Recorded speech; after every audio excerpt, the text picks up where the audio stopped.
લાઠી road પર કેકે park અને royal park સામે વરસાદી પાણીનો કાયમી ભરાવો. પાણીના નિકાલના અભાવે રહેવાસીઓ પરેશાન, રોગચાળો અને અકસ્માતની ભીતિ.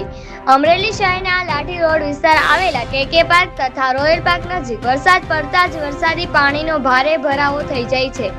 સ્થાનિકોમાં જણાવ્યા મુજબ આ સમસ્યા નવી નથી, પરંતુ વર્ષોથી યથાવત છે. વરસાદી પાણીના યોગ્ય નિકાલથી કોઈ અસરકારક વ્યવસ્થા ન હોવાથી દર ચોમાસે વિસ્તારના રહેવાસીઓને ભારે હાલાકીનો સામનો કરવો પડે છે.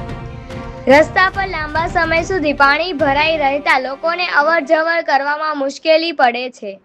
ખાસ કરીને મોટી ઉંમરના વડીલો, મહિલાઓ, શાળાએ જતા બાળકો અને દ્વિચક્કી વાહન ચાલકો માટે અકસ્માતનું જોખમ વધી જાય છે.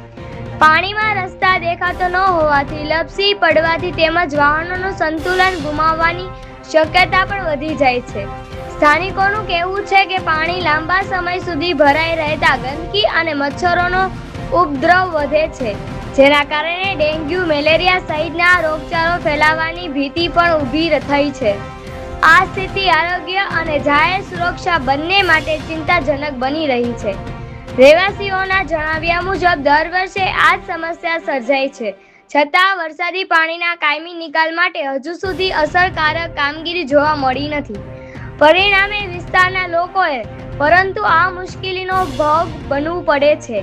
સ્થાનિક લોકોએ અમરેલી નગરપાલિકાને તાત્કાલિક સ્થળની મુલાકાત લઈ વરસાદની પાણીની કાયમી નિકાલ માટે યોગ્ય ડ્રેનેજ વ્યવસ્થા ઊભી કરવા, રસ્તાની જરૂર મરામત કરવા તેમજ સ્વચ્છતા અને આરોગ્યલક્ષી કામગીરી હાથ ધરવાની માંગ કરી છે, જેથી આગામી વરસાદમાં નાગરિકોને ફરીથી આવી મુશ્કેલીનો સામનો ન કરવો પડે. અહેવાલ અબ્દુલ કચરા, અમરેલી.